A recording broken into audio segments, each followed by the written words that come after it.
Hello friends, कैसे हैं आप लोग। दोस्तों, माइक्रोसॉफ्ट एक्सेल के इस चैप्टर में आप सबका स्वागत है, जहां पे आज हम सीखने वाले हैं सैलरी शीट बनाना।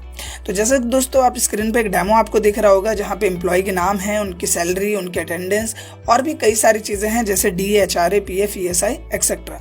तो आज के इस वीडियो में हम सीखेंगे कि इन सभी चीज़ों को यूज़ करके आप एक सैलरी शीट, एक अच्छी सैलरी शीट कैसे क्रिएट कर सकते हैं। तो चलिए शुरू करते हैं। सबसे पहले दोस्तों, यहाँ पे जो हमारे फर्स्ट एम्प्लॉय हैं वो है राहुल, जो एक मैनेजर हैं, जिनकी सैलरी है 50,000। अब यहाँ पे इनकी जो अटेंडेंस है वो है 28 दिन। सपोज ये महीना जो है वो 30 दिन का है और ये जो इनकी 50,000 सैलरी है वो 30 दिन की है, लेकिन ये आई कितने दिन है, 28 दिन। तो हम इन्हें कितने दिन की सैलरी देंगे, 28 दिन की। तो यहाँ पे हमने क्या किया, इक्वल किया, और इक्वल करने के बाद ये जो इनकी सैलरी है वो कितने दिन की है, 30 दिन की। तो अगर मैं इसे 30 से डिवाइड कर दूं तो ये एक दिन की सैलरी बन जाएगी। अब ये यहाँ तक हो गया है एक दिन की सैलरी, इसको हम गुना कर देते हैं जितने दिन ये आए हैं। तो जैसे मैं एंटर करूँगा, यहाँ पे आप देखेंगे कि इनकी सैलरी है आ गई है कि 46,666 इनकी सैलरी है। दोबारा एक बार करके देखते हैं कि इक्वल क्या, जो ये सैलरी है वो 30 दिन की है। तो मैं इसे अगर 30 से डिवाइड करता हूँ तो ये एक दिन की सैलरी बनी। एक दिन की सैलरी को हम गुना कर देंगे जितने दिन ये आए हैं, क्योंकि ये 30 दिन आए हैं। तो आप यहाँ नोटिस करोगे कि यहाँ पे पूरी की पूरी सैलरी शो कर रहा है। तो इसी तरीके से आपने अगर एक का निकाल लिया है, आप कॉर्नर में जाओ और यहाँ जाने के बाद आपको लेफ्ट क्लिक होल्ड करना है और ड्रैग करना है। ध्यान रहे ये जो सिंबल प्लस का आपको दिख रहा है यही सिंबल होना चाहिए। आप देखेंगे यहाँ पे आ गया है। अगर आप डेसिमल वैल्यू हटाना चाहते हो, जैसे 0.66 आ रहा है, तो आप इसको हटाने के लिए इस ऑप्शन का यूज़ कर सकते हो। तो यहाँ पे डिक्रीज डेसिमल पे आप क्लिक करो, आप देखोगे यहाँ पे जो डेसिमल वैल्यूज़ है वो हट जाएगी। इसके बाद यहाँ पे बात करते हैं अगला ऑप्शन की, ओवर टाइम इन आवर्स। जैसा कि दोस्तों आपको पता है कि अगर कंपनी में काम ज़्यादा होता है तो आपसे डिमांड की जाती है कि आप 1 घंटे, 2 घंटे या 3 घंटे का ओवर टाइम लगा लो, और वहाँ पे जितने भी घंटे आप काम करते हो उसकी सैलरी आपको अलग से मिलती है। तो यहाँ पे बेसिकली कि यहाँ पे जो राहुल हैं उन्होंने 25 घंटे यहाँ पे काम किया है। अब यहाँ पे जो ये काम है वो क्या है, घंटे में। तो हमें ये भी पता होना चाहिए कि 1 घंटे की सैलरी यहाँ पे कितनी है। जैसे हमें यहाँ पे पता चला कि एक दिन की सैलरी इतनी थी, जिसको हमने मल्टीप्लाई कर दिया 28 दिन से। उसी तरीके से आप यहाँ पे आओ, इक्वल किया।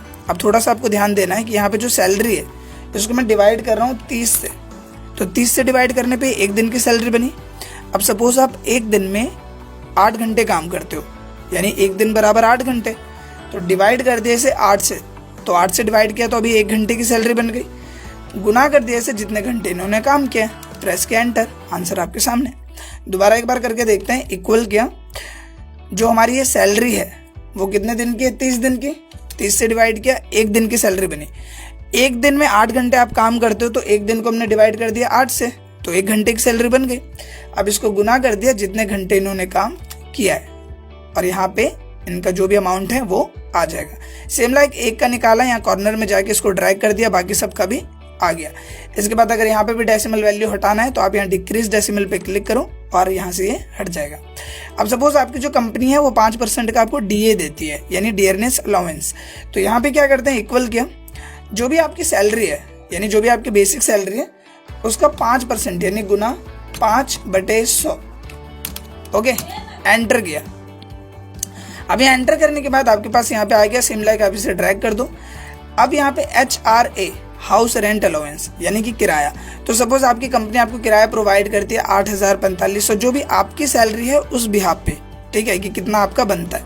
तो सपोज ये आपको HRA दिया जाता है, तो यहाँ पे ये हो गई HRA, जो हमने ऑलरेडी मेंशन कर दिया। अगर परसेंटेज बेस पे है तो आप परसेंटेज बेस पे निकाल सकते हो, नहीं तो बेसिकली कोई अमाउंट होता है तो आप सीधा अमाउंट यहाँ पे लिख सकते हो।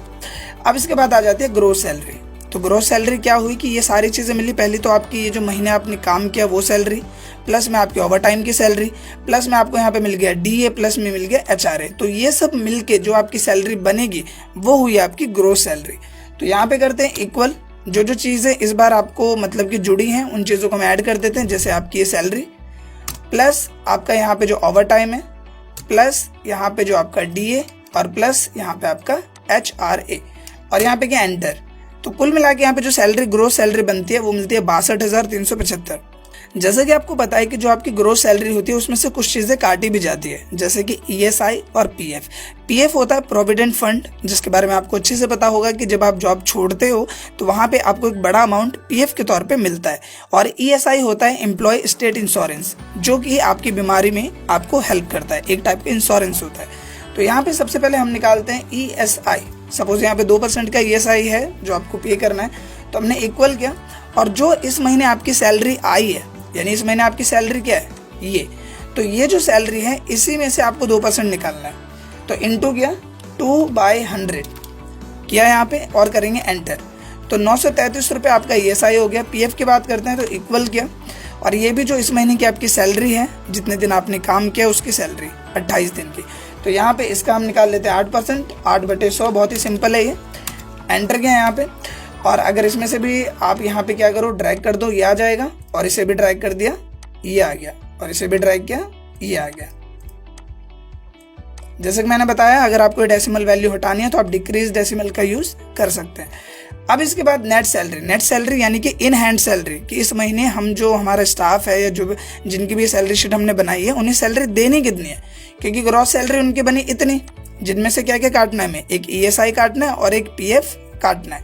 तो इसे काटने के लिए यहाँ पे क्या करते हैं, हमने किया यहाँ पे इक्वल, और जो इनकी ग्रोस सैलरी है इस महीने की सैलरी, इसमें से हमने माइनस कर दिया PF और माइनस कर दिया ESI। तो ESI माइनस किया मैंने, और यहाँ पे मैं माइनस कर देता हूँ PF, सेलेक्ट किया, और यहाँ पे जो इन हैंड सैलरी है वो आपके सामने यहाँ पे आ जाएगी। तो ये था दोस्तों सैलरी शीट, बहुत ही सिंपल है, कोई ज़्यादा फॉर्मूला या कोई भी चीज़ इसमें अप्लाई नहीं करनी, सिंपली एक मैथमेटिकल कैलकुलेशन है जिसके बिहाफ पे आप अच्छी खासी सैलरी शीट बहुत ही आसानी से बना सकते हो। आई होप कि जो सैलरी शीट है वो आपको समझ में आया होगा, वीडियो आपको अच्छी लगी होगी। तो अगर दोस्तों वीडियो अच्छी लगी तो प्लीज़ इसे लाइक करें और इसे अपने दोस्तों के बीच में ज़्यादा से ज़्यादा शेयर करें। साथ ही दोस्तों कमेंट करके बताएं कि ये वीडियो आपको कैसा लगा। Thank you.